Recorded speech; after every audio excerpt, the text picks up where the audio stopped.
கோழிக்கறி வைக்க போகிறேன். இப்போ சட்டி சூடாயிட்டுது. எண்ணெய் விட்டுருக்குறேன். தேங்காய் எண்ணெய் இங்கே பாருங்க. இதால் ஒரு 3 கரண்டி எண்ணெய் விட்டுருக்குறேன்.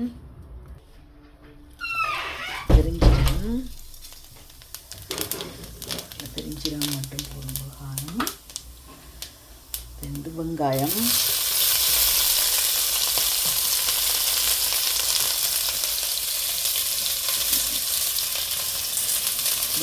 பச்சை மிளகாய்,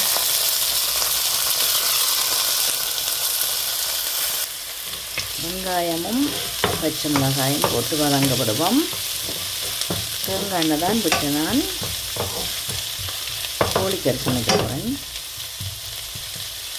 வெங்காயம் கொஞ்சம் வதங்கட்டும்.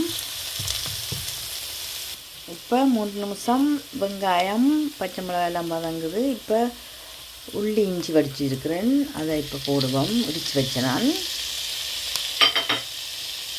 அதையும் போட்டு கொஞ்சம் வதங்க விடுங்கோ 1 நிமிஷம். இப்போ உள்ளி இஞ்சி எல்லாம் நல்லா வதங்கி வந்துட்டு 1 நிமிஷம்.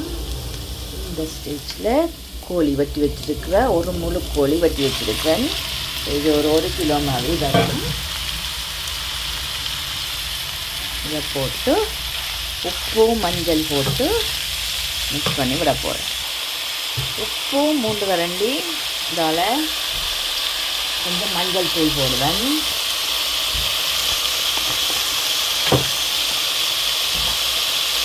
கொஞ்சமாக மஞ்சள் தூள்,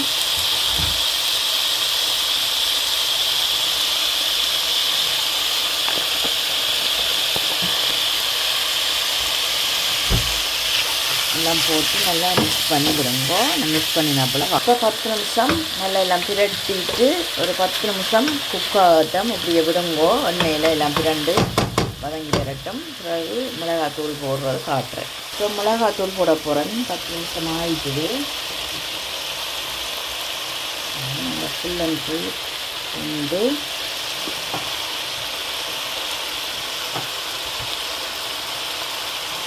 இது யாழ்ப்பாணத்து எங்களோட கறி மிளகாத்தூள். இப்போ நல்ல தூள் எல்லாம் போட்டு 1 நிமிஷமாக பிரட்டி விட்டேன் நான். சரியா? இனி வந்து ஒரு தக்காளி பழம் சின்னனா வெட்டி வச்சுருக்கிறேன். அதை இதுக்குள்ளே போடுவோம். போட்டு நல்லா மிக்ஸ் பண்ணுவோம். இப்போ நல்லா மிக்ஸ் பண்ணிட்டேன். தக்காளி பழம் எல்லாம் போட்டு இப்போ ஒரு 2 நிமிஷம் அப்படியே மூடி விடுவோம். இப்போ நல்லா வதங்க விட்டுட்டேன். தக்காளி பழமெல்லாம் நல்லா வதங்கி வந்துச்சு.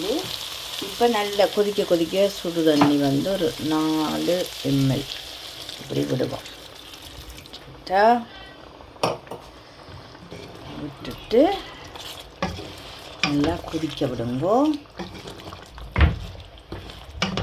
ஒரு 5 நிமிஷம் நல்லா கொதித்து அப்படியே கொஞ்சமாக வத்தி வறண்டு வர நாங்கள் எங்களோட ஹைலைட் பவுடர் போட்டு இறக்குவோம்.